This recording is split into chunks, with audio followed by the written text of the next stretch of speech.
amado hermano, le invito a que abra su Biblia en el libro de Apocalipsis, capítulo 14. Apocalipsis, capítulo 14. Vamos a leer este capítulo que ya lo leímos hace 8 días, pero hoy nuevamente lo vamos a leer.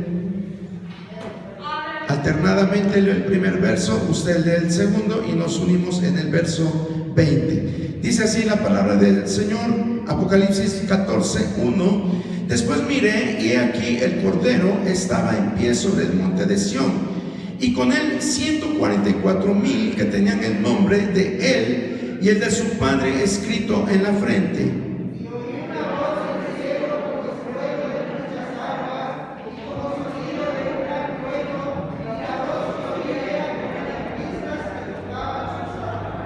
Y cantaban un cántico nuevo delante del trono y delante de los 4 seres vivientes y de los ancianos, y nadie podía aprender el cántico sino aquellos 144,000 que fueron redimidos de entre los de la tierra.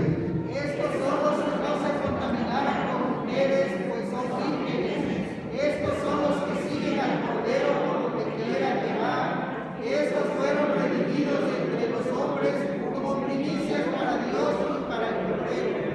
Y en sus bocas no fue hallada mentira, pues son sin mancha delante del trono de Dios.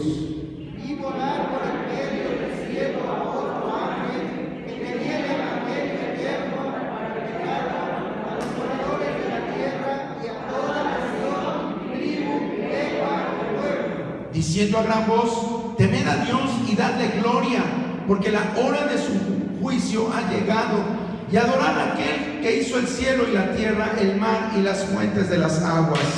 Otro ángel espió diciendo: ha caído Babilonia, la gran ciudad, porque ha hecho beber a todas las naciones del vino en favor de su fornicación. Y el tercer ángel lo siguió diciendo a gran voz: si alguno adora a la bestia y a su imagen y recibe la marca en su frente o en su mano, Él también beberá del vino de la ira de Dios, que ha sido vaciado tubo en el cáliz de su ira, y será atormentado con fuego y azufre delante de los santos ángeles y del Cordero. y el humo de su tormento sube por los siglos de los siglos, y no tienen reposo de día ni de noche los que adoran a la bestia y a su imagen, ni nadie que reciba la marca de su nombre. Aquí está la paciencia de los santos, los que guardan los mandamientos de Dios para creer en Jesús. Oí una voz que desde el cielo me decía: escribe, bienaventurados de aquí en adelante los muertos que mueren en el Señor. Sí, dice el Espíritu, descansarán de sus trabajos, porque sus obras con ellos siguen.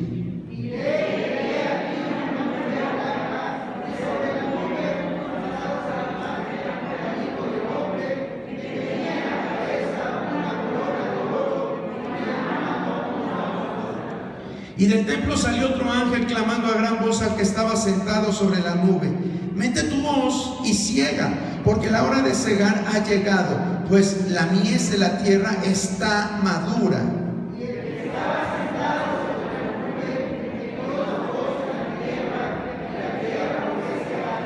Salió otro ángel del templo que está en el cielo, teniendo también una hoz aguda.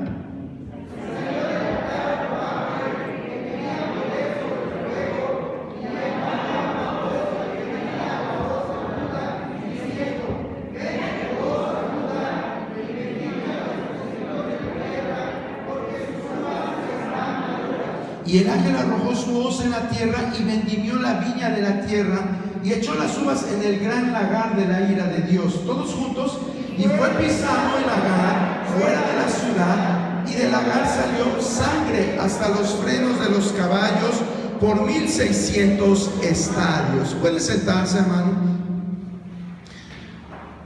Hace 8 días empezamos a ver este capítulo. Y yo les decía, aquí hay 3 visiones importantes. Es un paréntesis, ¿sí? Es importante que cuando les decimos paréntesis lo tengamos en cuenta, Porque si leemos de corrido el Apocalipsis sin tomar en cuenta estos paréntesis, pues vamos a decir esto está de locura. Si de por sí entender la simbología puede costarnos un poquito de trabajo, ahora si no entendemos esos paréntesis, vamos a decir, pero esto ya había pasado, ¿cómo que otra vez está sucediendo? O esto también se menciona adelante y todavía no había juicio, pero aquí me está diciendo que ya hubo un juicio y nos vamos a confundir. Entonces es importante que tomemos en cuenta que esto es un paréntesis también, ¿sí? A partir de que suena la séptima trompeta, empezamos a ver una serie de paréntesis en los cuales Dios le da más revelación al apóstol Juan para que vaya comprendiendo más la situación que va a estar sucediendo en esos 7 años de gran tribulación. Entonces, en este capítulo 14 vemos 3 visiones. La primera es de los 144,000 que están con Jesucristo, que aquí se le menciona como el Cordero, y están en el monte de Sión. Aquí se supone que esta visión la recibe Juan una vez que ya ha pasado la gran tribulación, ¿sí? Esta visión podríamos acomodarla como al final de la gran tribulación. Pero ¿por qué la menciona la incrusta en este momento Dios al apóstol Juan? ¿Por qué usted cree que Dios le da esta revelación al apóstol Juan? La de los 144,000 que están con el Cordero en el monte de Sión. Vuelvo a repetir, esta visión es cuando ya haya pasado la gran tribulación. ¿Por qué si todavía faltan cosas que describir de la gran tribulación? ¿Por qué aquí Dios mete esa visión? ¿Acaso será para confundirnos? ¿Para que no le entendamos al Apocalipsis? ¿O para qué? Dios no está loco. Lo que hace, lo hace con sabiduría. Bueno, se lo voy a decir.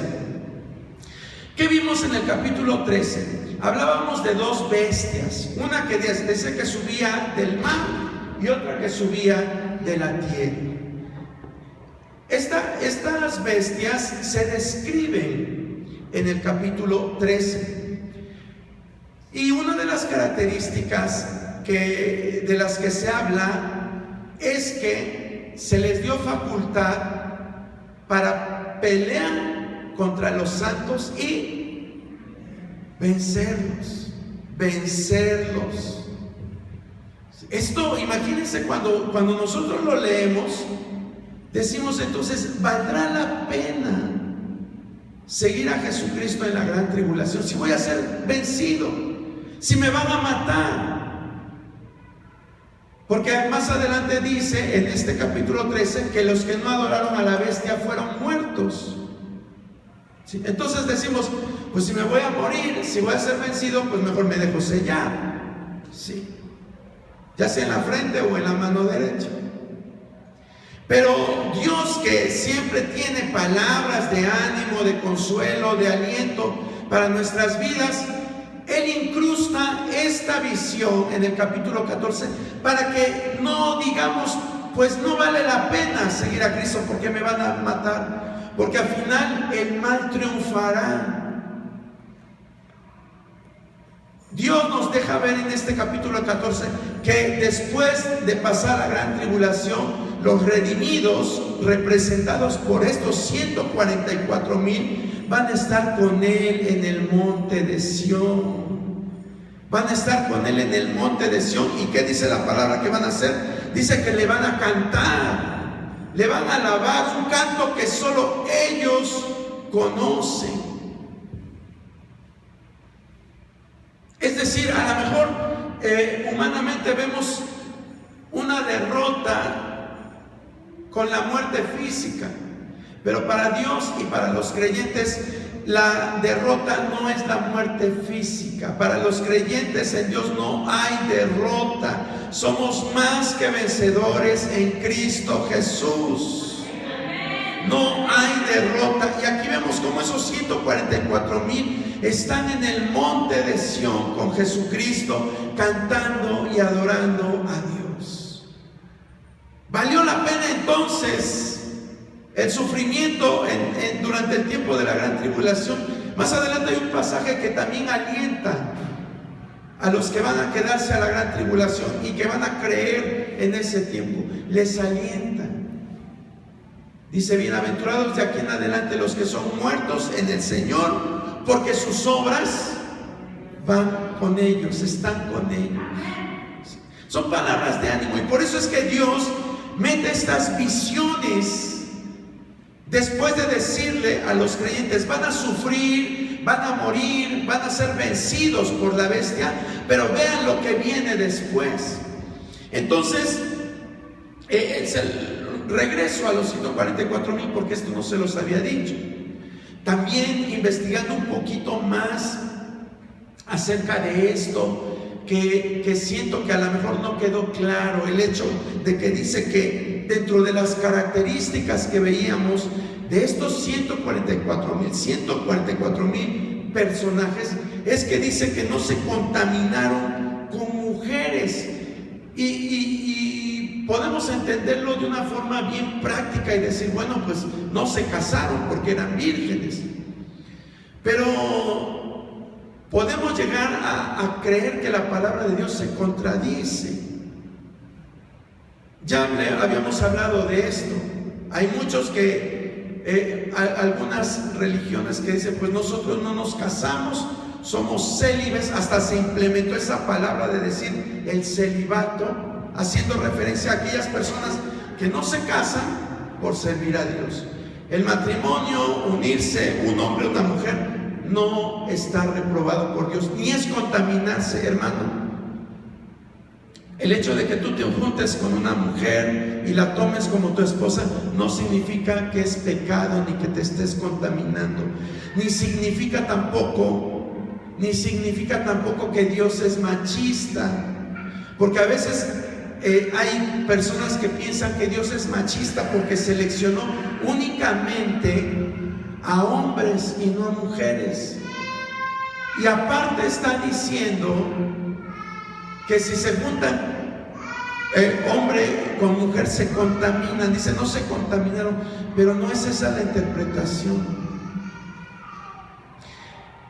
Hay un ejemplo en la Biblia en que Dios le dice a uno de sus siervos que no se casara,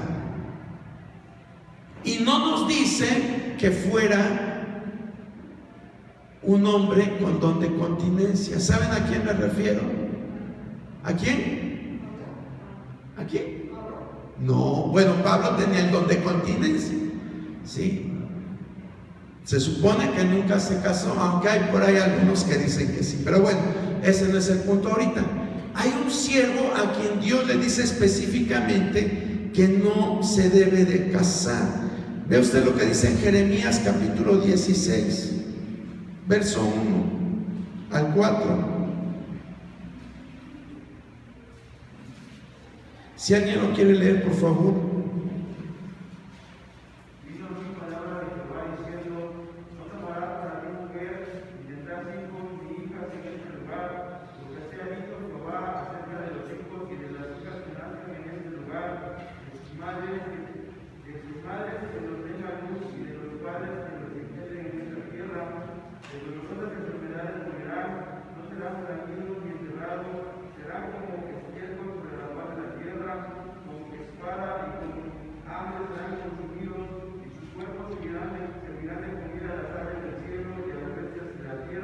Hasta ahí, hermano Adriel, hasta el 4. Muchas gracias, hermano. Entonces vemos aquí, Dios específicamente nos abre el panorama. Es que hace 8 días yo me quedé diciendo: creo que no me entendieron los hermanos, o creo que no respaldé bien lo que estoy diciendo, y por eso me puse a seguirle buscando, y encontramos esta cita que yo creo que nos abre más el panorama. Dios le dice a Jeremías: no tomarás para ti mujer, ni tendrás hijos ni hijas en este lugar. Dios le dice específicamente que no tuviera descendencia ni mujer. Y vuelvo a repetir, No es que no tuviera deseo Jeremías, sino que Dios le dice que no tomara mujer. ¿Por qué se lo dijo? ¿Porque Dios era malo? ¿Porque Dios era egoísta y quería que Jeremías solamente le sirviera a él sin ninguna distracción? No, se lo dijo porque venían tremendas cosas para la tierra de los judíos. Venían tremendas consecuencias. Dice, de dolorosas enfermedades morirán. Si tienen hijos, de dolorosas enfermedades morirán. No serán plañidos ni enterrados. Eso de plañidos es de que nadie los va a llorar. Cuando se mueran nadie los va a extrañar, nadie va a llorar por ustedes. Dice, ni serán enterrados, serán como estiércol sobre la faz de la tierra. Fíjese qué palabra dice Dios a Jeremías para que entendiera el propósito. Dice, con espada y con hambre serán consumidos y sus cuerpos servirán de comida a las aves del cielo y a las bestias de la tierra. No, pues con esas palabras yo creo que Jeremías dijo, sí, yo no me caso, ¿verdad? Ahí muere. Pero Dios se lo dice porque eso iba a suceder en el tiempo de Jeremías. Recuerde usted que Jeremías vivió en el tiempo de cuando vienen a conquistar al pueblo judío, vienen los babilonios y destruyen todo, hasta el templo lo destruyen. Y Jeremías es testigo de esta devastación. Por eso Dios le dice, mira, no te conviene tener familia. Es como cuando Jesús está hablando en el sermón en el Monte de los Olivos y les dice, ay de las que estén embarazadas en esos tiempos. Como diciendo, mejor cuando veas esas cosas ni estés pensando en tener más hijos. Ay, no es que quiero la niña, es que quiero el niño. Olvídate de esas cosas cuando empiece a ver toda esta serie de acontecimientos que vienen y que no están muy lejos. Olvídate de eso. Y Dios por eso le dice a Jeremías, no tengas hijos ni mujer. Y nosotros por eso es que Jeremías escribe el libro de Lamentaciones y decimos, ay, el profeta lloró, pero no sabemos lo que sufrió Jeremías. Jeremías desde adolescente le estuvo hablando al pueblo de arrepentimiento, arrepiéntanse, vuélvanse a Dios, vuélvanse. Y no le hacían caso a Jeremías. Hasta que se vino el juicio sobre su tierra, sobre su pueblo. Y vino la devastación. Entonces Jeremías empieza a lamentar y ay, cuántas veces, como decía Jesús, quise cubrirte como la gallina sus pollitos y no quisiste. Entonces este pasaje nos ayuda a entender. Dios no nos dice que Él les haya hablado a los 144,000, pero lo cierto es que muchas veces Dios no da toda la revelación, pero las cosas para Él son perfectas. Dios lo hace todo perfecto. Y podemos creer que así como a Jeremías Dios le habló en un tiempo de tragedia para que no se casara, también lo puede hacer con estos 144,000 para que guarden sus vidas. Eso es si lo entendemos desde el punto de vista físico, si le damos una interpretación totalmente literal a la palabra de Dios. Pero también en el sentido espiritual, recuerde que mujer en el Apocalipsis no se refiere a una persona del género femenino, sino muchas veces se refiere a un sistema corrupto. Cuando hablamos de Jezabel, hablábamos de la religión que era corrupta. ¿Sí? Cuando veíamos el mensaje a las iglesias y que se menciona había una mujer que corrompía incluso a los profetas de Dios, se nos menciona a una mujer. ¿Sí? Y después vamos a ver más adelante que también nos aparece un sistema político y religioso en el Apocalipsis y le llaman la gran ramera. Aquí nosotros entonces podemos ver que cuando en la palabra de Dios se refiere a una mujer, específicamente en el Apocalipsis, más bien dicho en el Apocalipsis, no se refiere tanto a una persona del género femenino, sino a un sistema corrupto. Cuando está diciendo entonces que estos son los que no se contaminaron con mujeres, podríamos entenderlo espiritualmente, es que estos personajes, 144,000, no se contaminaron con el sistema religioso, político, que está estableciendo la bestia y el falso profeta. ¿Sí? Son dos formas en que se pueden interpretar eso. Y usted me va a decir, pero tú siempre nos hablas que literalmente. Sí, pero cuando hay duda acerca de la interpretación, en este caso, refiriéndonos a que no se contaminaron con mujeres, podemos también interpretarlo de una forma espiritual. ¿Sí? Quedó más claro que como hace 8 días, o los volví a dejar en las mismas. Si usted me dice estamos en las mismas, nos regresamos y lo tratamos de explicar. Pero creo que este ejemplo de Jeremías nos muestra por qué estos personajes, 144,000, no se van a casar en el tiempo de la gran tribulación. Bueno, vamos a pasar a alguna pregunta de veras, hermanos. Somos poquitos. A veces cuando somos muchos nos da pena preguntar, pero ahorita somos poquitos. No hay problema si usted quiere preguntar. Pero bueno, creo que quedó entendido. Entonces, hace 8 días pasábamos ya a la segunda visión. Esta segunda visión es de 3 ángeles. ¿En qué momento se sitúa? El primer ángel se sitúa durante los últimos 3 años y medio de gran tribulación.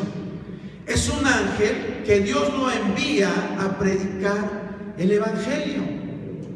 Fíjese, la situación es tan caótica, hay tanta incredulidad en la tierra, que Dios manda específicamente a un ángel, cuando que en el tiempo de gracia, es decir, en el tiempo que hoy vivimos, Dios nos manda a nosotros, sus hijos, a que prediquemos el evangelio. En el tiempo de la gran tribulación, Él usa a los 144,000, usa a los 2 testigos y usa a este ángel para predicar el evangelio. Un evangelio plasmado de gracia, porque evangelio, ¿qué significa? Buenas nuevas, ¿sí? Pero también va con salpicado de juicio, porque dice aquí, Dios le dice al ángel que diga: teman a Dios y denle gloria y adórenle. Esto de temer a Dios es algo que Dios se lo recuerda una vez a la humanidad. El temer a Dios. Y hacíamos referencia, no es miedo, es temor. ¿Cómo podemos distinguir el miedo del temor? Bueno, el miedo es cuando nosotros decimos: ay, pero si esto a Dios no le agrada. Y pensamos que Él nos va a castigar. Sin embargo, el temor debemos de entenderlo como reverencia, no miedo, reverencia.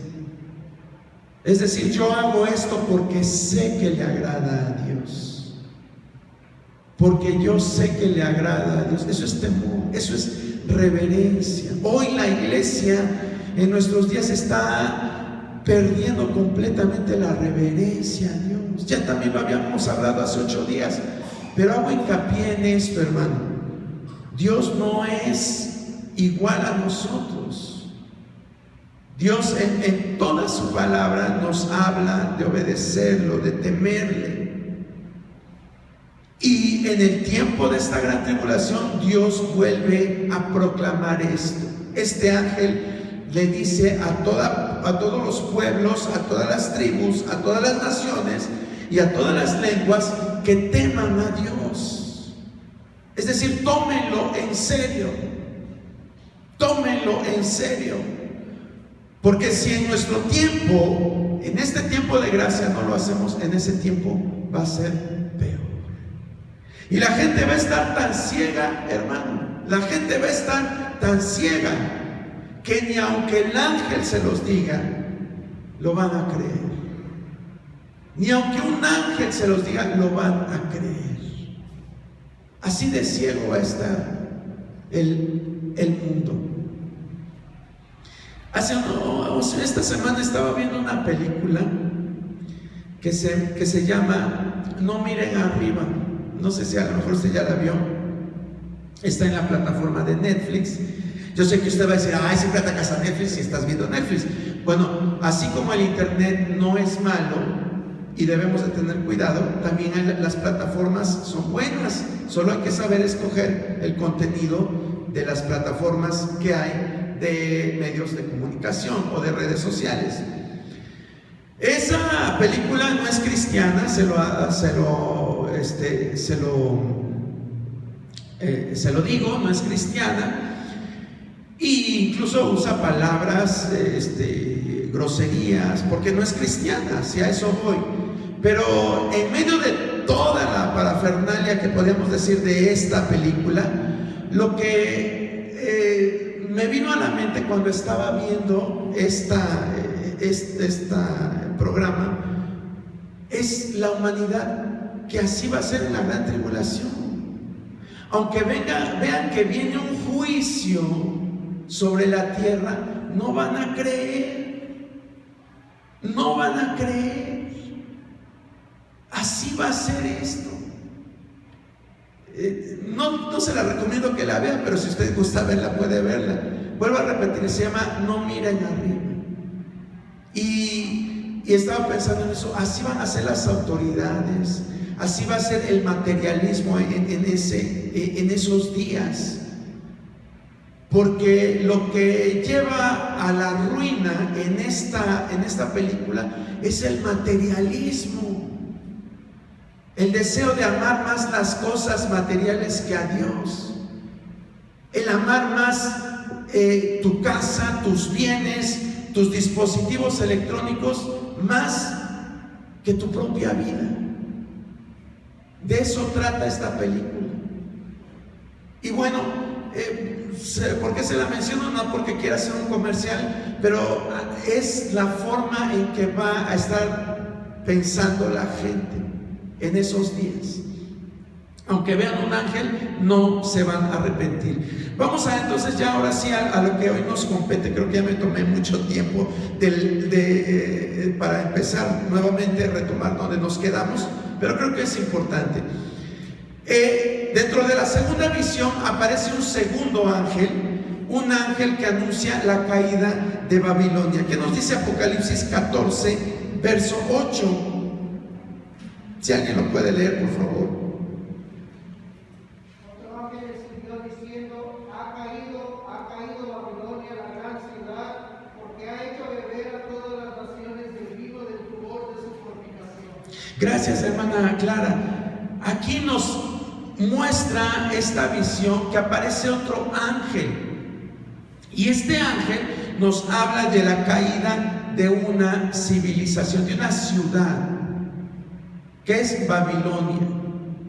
Babilonia, más adelante lo vamos a ver.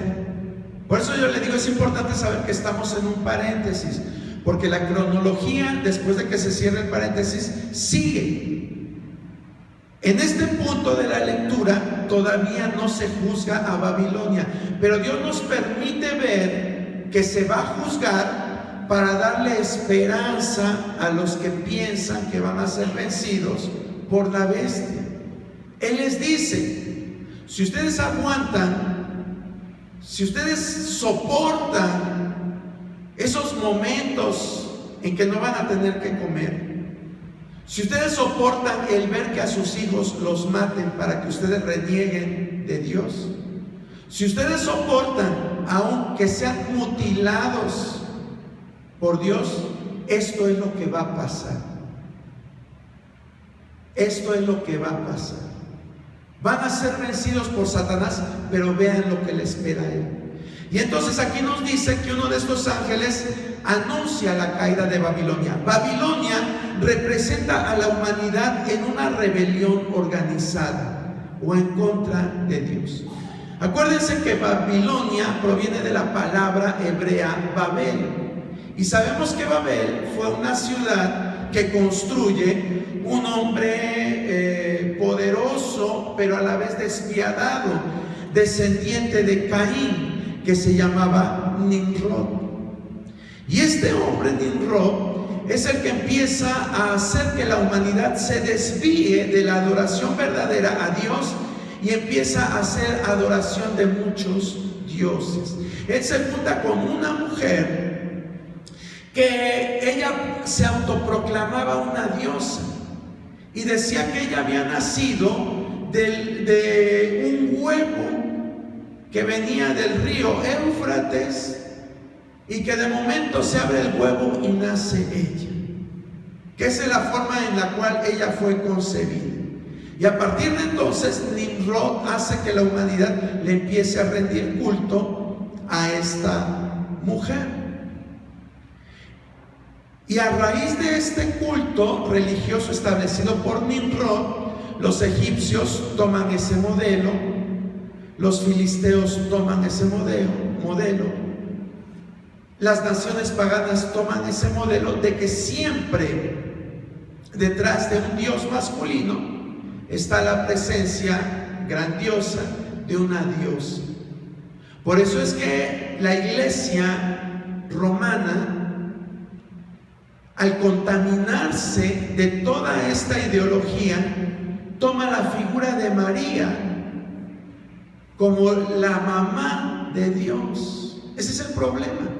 O sea, María fue la mamá de Jesús, terrenalmente hablando, pero no es la mamá de Dios, no es la madre de Dios, como hoy proclama la iglesia popular. ¿Y de dónde viene esto? Viene de la filosofía romana, que a su vez proviene de la filosofía y creencias de la Babel antigua. Bueno, pues ese sistema romano, esa ciudad de Babilonia, va a resurgir nuevamente. Va a ser una iglesia apóstata.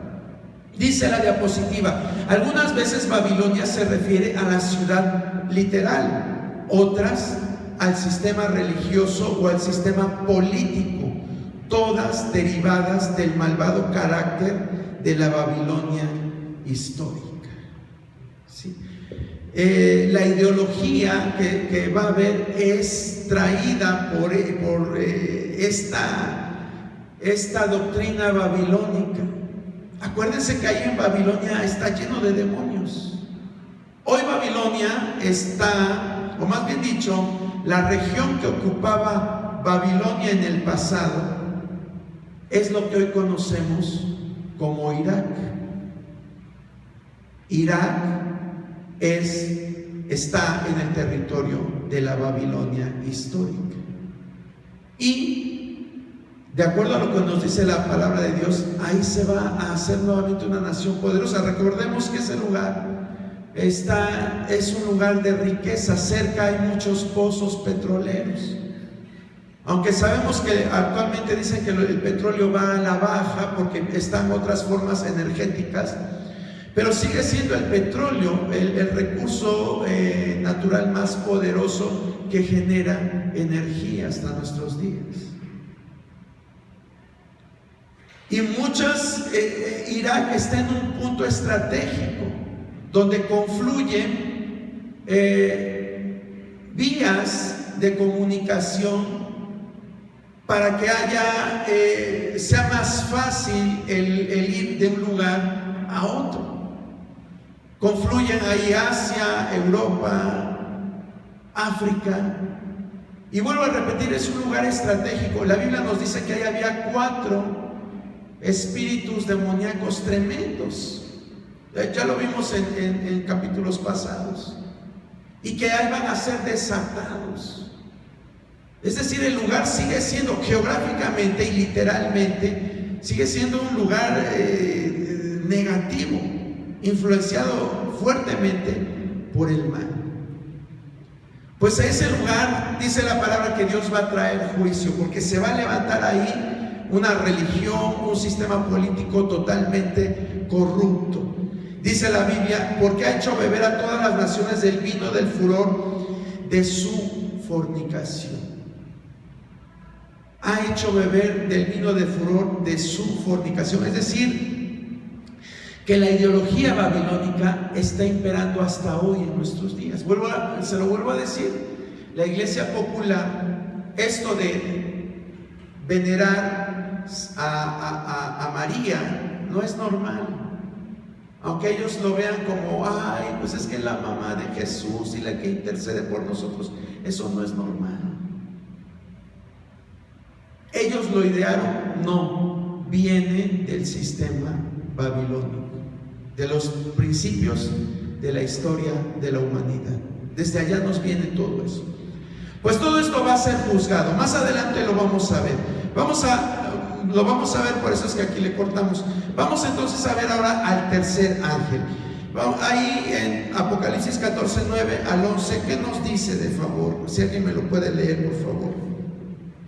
El tercer ángel los siguió diciendo a gran voz: si alguno adora a la bestia y a su imagen y recibe la marca en su frente o en su mano, él también beberá del vino de la ira de Dios, que ha sido vaciado puro en el cáliz de su ira, y será atormentado con fuego y azufre delante de los santos ángeles y del Cordero. Y del humo de su tormento sube por los siglos de los siglos, y no tienen reposo de día ni de noche los que adoran a la bestia y a su imagen, ni nadie que reciba la marca de su nombre. Gracias, hermana Clara. Aquí este tercer ángel, el primero nos habla que salió a predicar el evangelio. El segundo trae juicio contra el sistema religioso babilónico. Y el tercero nos está hablando que de todos aquellos que se dejen poner la marca, lo que les va a pasar. Vuelvo a repetir, todo esto Dios se lo revela a Juan para que se los diga o para que quede escrito en la palabra y sea consuelo a aquellos que van a estar sufriendo por causa de Dios en la gran tribulación. Si tú te abstienes de ponerte el sello o la marca de la bestia, Dios te va a aceptar. Pero si tú te lo pones, si tú dices, ay, pues es que no podía ver sufrir a mi esposa, no podía ver sufrir a mis padres, no podía permitir que torturaran a mis hijos. Si tú te dejas, aquí está diciendo la palabra, lo que le va a suceder a los que se dejen poner la marca. Dice aquí muy claramente que si alguno adora a la bestia y a su imagen, recibe la marca en su frente o en su mano, él también beberá del vino de la ira de Dios. Él beberá del vino de la ira de Dios. Esto es importante porque la Biblia, desde el Antiguo Testamento, nos habla de esto. Nos previene de todo esto. Pero nosotros cuando leemos esos pasajes, ¿qué hacemos? Nos los saltamos. Nos los brincamos. Por ejemplo, cuando Jesús está diciendo, Señor, si es posible, pasa de mí. ¿Qué pasará de él? Esta copa, pero no sea hecha mi voluntad sino la tuya. Y lo leemos y sabemos que dice así, pero nos hemos puesto a pensar a qué se refiere esa copa, o qué es la copa, o qué contiene la copa. Y aquí se está mencionando muy claramente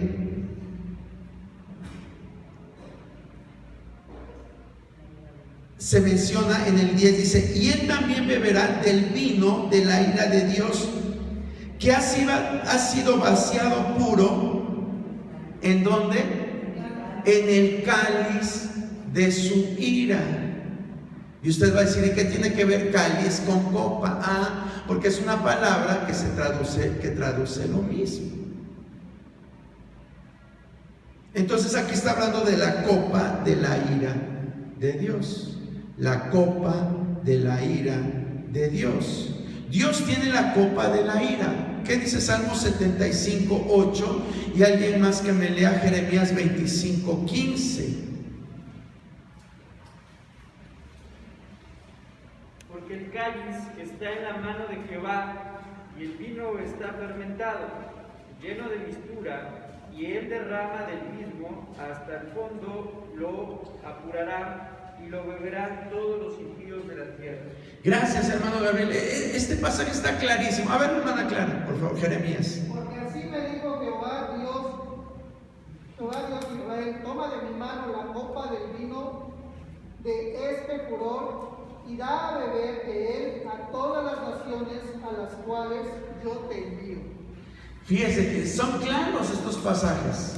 El hecho de que se represente la ira como esta copa llena de vino nos está hablando simbólicamente de los juicios de Dios. Es decir, cuando a Dios ya lo tenemos, disculpen la expresión, hasta la coronilla, Él derrama esos juicios.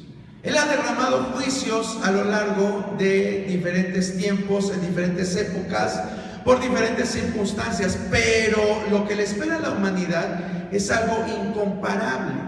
Aquí se está refiriendo totalmente de lleno a una ira que Dios tiene guardada.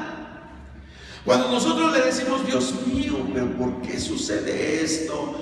¿Por qué permites que suceda esto? ¿Por qué se muere la gente buena y la gente mala goza tanto? Y Dios escucha todo esto, Dios lo está guardando. Él tiene una copa, Él tiene dice la palabra, un redoma en el cual Él va guardando nuestras oraciones, va guardando las oraciones de aquellos que sufren. Él no es sordo. Y cuando esa redoma con las oraciones de los justos llegue a su límite, es cuando Él va a tomar la otra copa, la copa de su ira, y Él la va a derramar sobre los malos, sobre todos los malos, hermano. Ahí es cuando se va a poner literalmente, se va a tomar literalmente lo que dice, que Él pondrá a sus enemigos por estrado de sus pies. Si eso es lo que Dios va a hacer. Jesús voluntariamente tomó la copa de la ira del Padre. Mateo 26, 39, ahí nos dice lo que usted mismo me dijo hace un ratito. A ver, léalo usted, por favor. Yendo un poco adelante, se postró sobre su rostro, orando y diciendo: Padre mío, si es posible, pase de mí esta copa, pero no sea como yo quiero, sino como tú.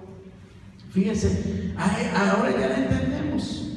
Si todo lo que estaba reservado para la humanidad, dice que en Él fue llevado el castigo de nosotros.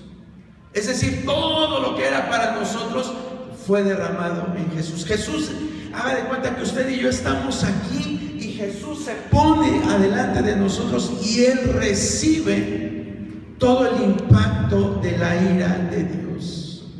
Por eso es que Él, cuando estaba en la cruz, dice: Dios mío, ¿por qué me has desamparado? Él se sentía completamente alejado de Dios. Él sentía que estaba separado del Padre completamente. Era un castigo tremendo. Mas dice que Él llevó nuestras enfermedades, llevó nuestras dolencias, llevó todo sobre Él. Pero a través de Él nosotros fuimos curados.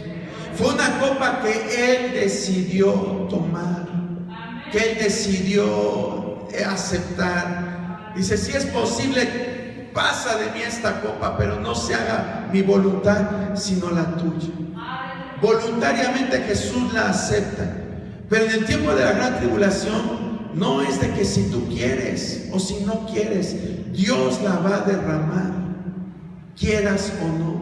sobre aquellos que no acepten el mensaje de salvación. Y después aquí la Biblia también nos está mencionando al lugar donde van a ir. Dice, y así el verso 10, él también beberá del vino de la ira de Dios, que ha sido vaciado puro en el cáliz de su ira, y será atormentado con fuego y azufre delante de los santos ángeles del Cordero. Y el humo de su tormento sube por los siglos de los siglos, y no tienen reposo ni de día ni de noche los que adoran a la bestia y a su imagen, ni nadie que reciba la marca de su nombre. Este lugar, o esto que se está describiendo, es el lugar de tormento, es el infierno. Hay algunas verdades que podemos extraer de este pasaje.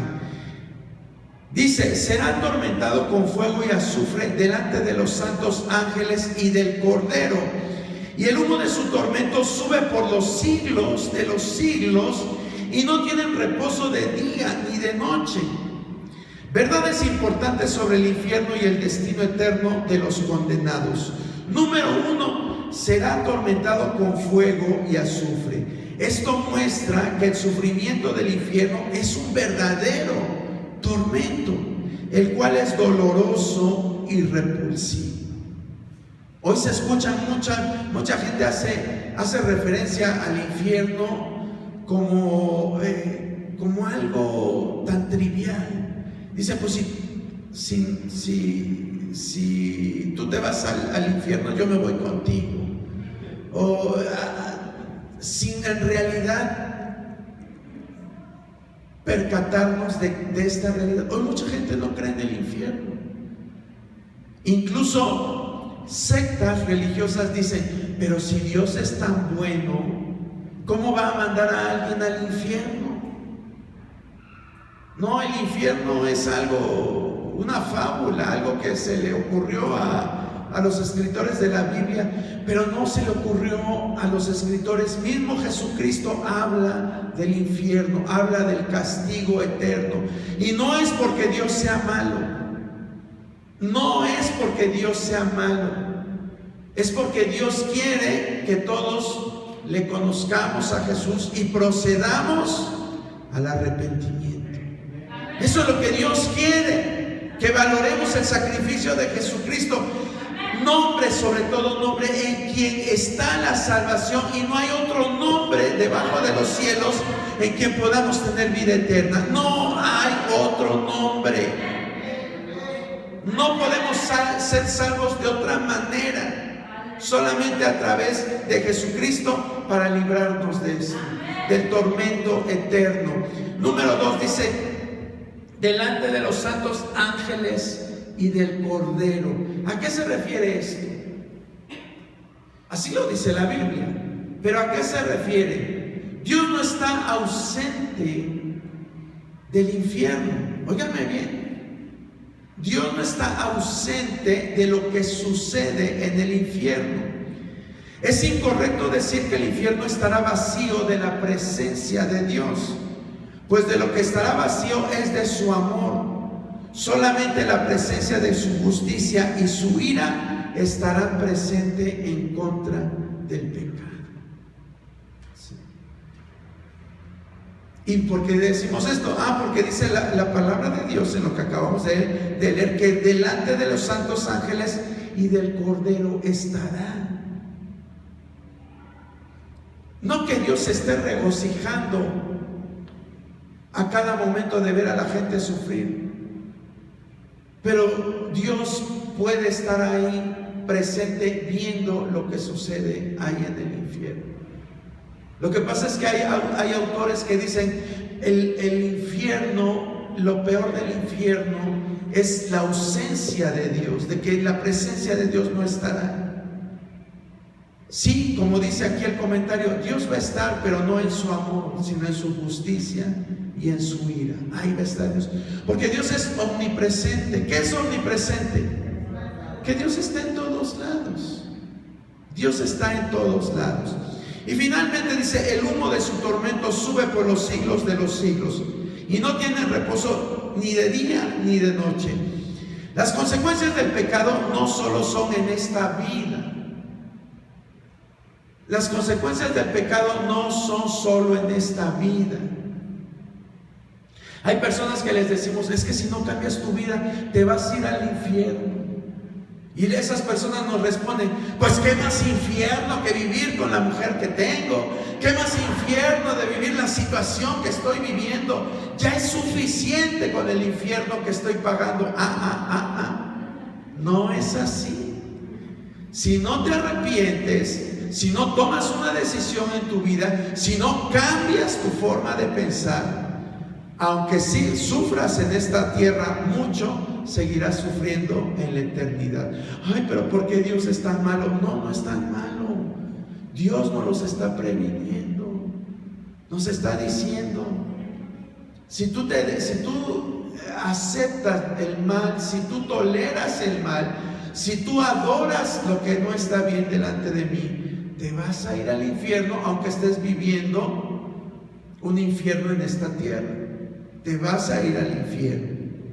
Dice, la penalidad por el pecado no es temporal. La penalidad por el pecado no es temporal. No es de que te digan, te pasaste un alto y arrollaste a un perro, 3 meses de prisión y ya sales y pues, ni lo sentí. No, el pago por el pecado es algo eterno. Es algo eterno.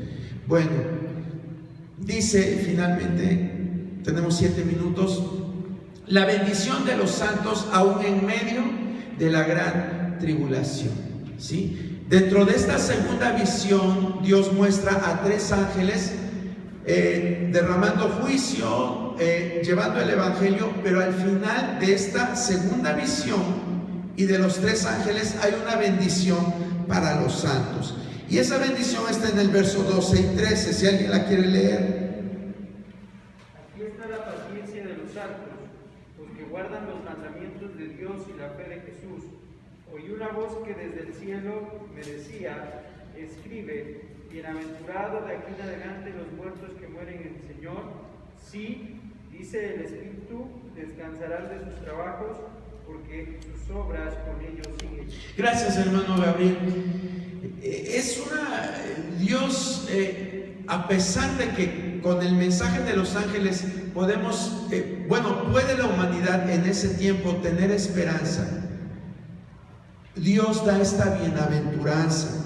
Como decía, leía nuestro hermano Gabriel, dice, aquí está la paciencia de los santos. ¿Qué se va a requerir en el tiempo de la gran tribulación, hermano? Paciencia.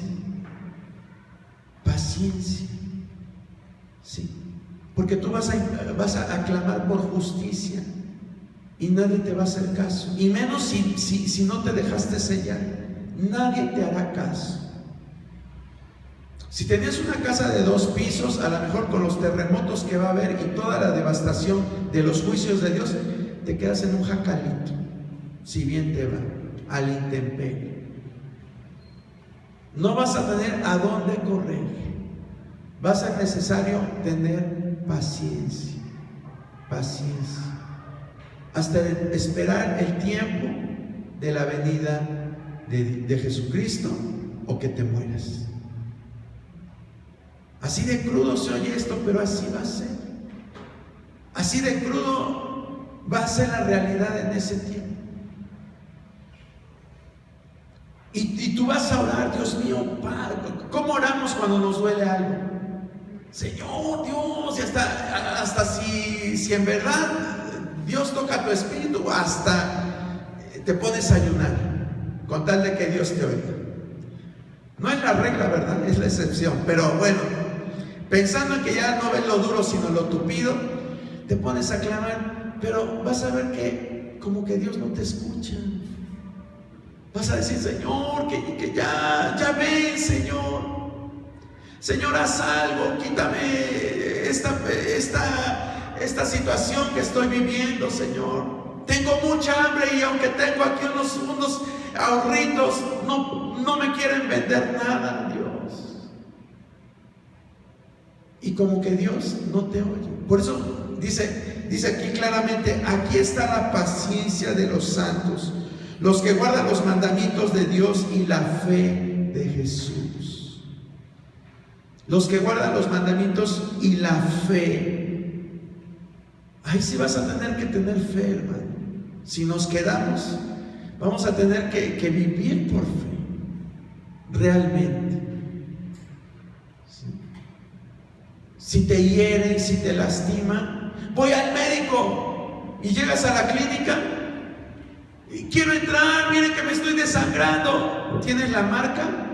No, no tengo la marca. Pues vete, no, aquí no, solamente los que tienen la marca. Sí, por eso es que dice aquí está la paciencia de los santos, los que guardan los mandamientos de Dios y la fe de Jesús. Oí una voz desde el cielo que me decía, escribe, bienaventurados de aquí en adelante los muertos que mueren en el Señor.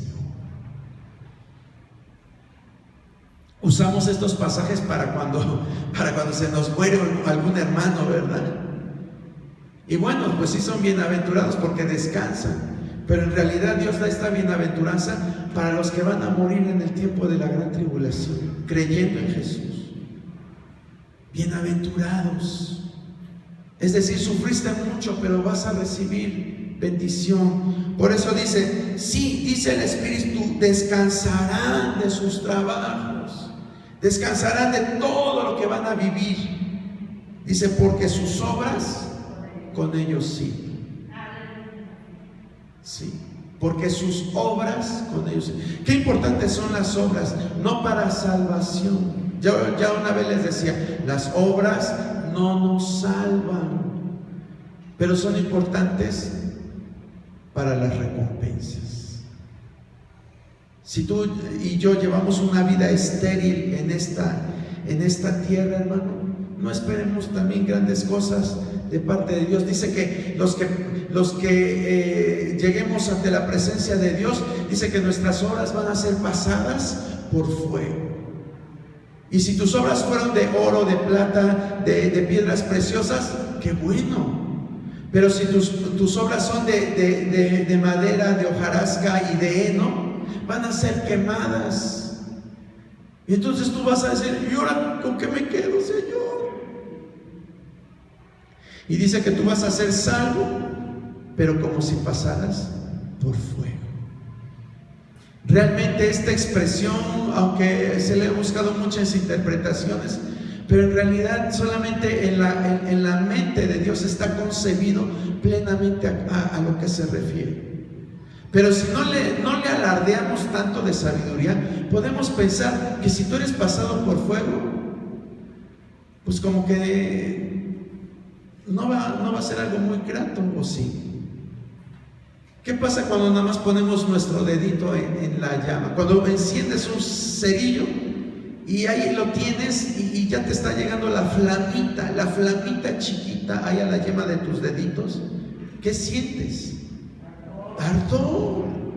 Entonces si dice que tú vas a ser salvo, pero como pasado por fuego, como que va a ser una vergüenza, ¿no? A veces decimos, ay Dios mío, pues ya me conformo con que me dejes en el zaguán del cielo, Señor. Yo me conformo simplemente ya con entrar. Y los que pensamos así somos aquellos que no nos gusta evangelizar, los que no nos gusta orar, los que no nos gusta leer la Biblia, los que no nos gusta dar un buen testimonio. Esos son los que pensamos así. Pero Dios, que es justo, a cada quien le va a retribuir. Y qué vergüenza cuando Jesús nos diga, ¿y qué hiciste con lo que tenías? ¿Qué hiciste con los dones que te di? Ay, Señor, pues es que yo los enterré, Señor. Me puse a tener hijos como conejo y nunca me dio tiempo de desarrollar mis dones porque tenía que estar cambiando pañales, Señor. O sea, no es malo tener hijos, no me lo tome a mal, pero a veces le damos prioridad a ciertas cosas en nuestra vida y dejamos lo que Dios nos da y nunca lo desarrollamos. Es tiempo de pedirle a Dios, Dios mío, no quiero estar como la higuera estéril, Señor. No quiero ser que cuando esté ante tu presencia ver tu cara, Dios mío, y sin nada que ofrecerte. No quiero estar así. Ponte de pie en esta hora, hermano. Nos queda una visión todavía, la cosecha de la tierra, así le pusimos esa visión. Pero hoy reflexionemos lo que nos dice la palabra. Acuérdense que dice la palabra, toda la palabra es útil. No digas, yo me voy a ir al cielo, ya me dijeron que salvo siempre salvo, y que haga lo que yo haga, Dios ya me predestinó. No alberguen esos pensamientos demoníacos. No alberguen eso. Permanezcamos firmes en la fe, agarrados de Dios, confiados en Dios, y que Dios en su infinita gracia nos lleve con Él. Pero debemos de aprender también que toda la escritura es útil. Todo, desde Génesis hasta Apocalipsis, nos ayuda. Señor, te damos gracias en esta hora por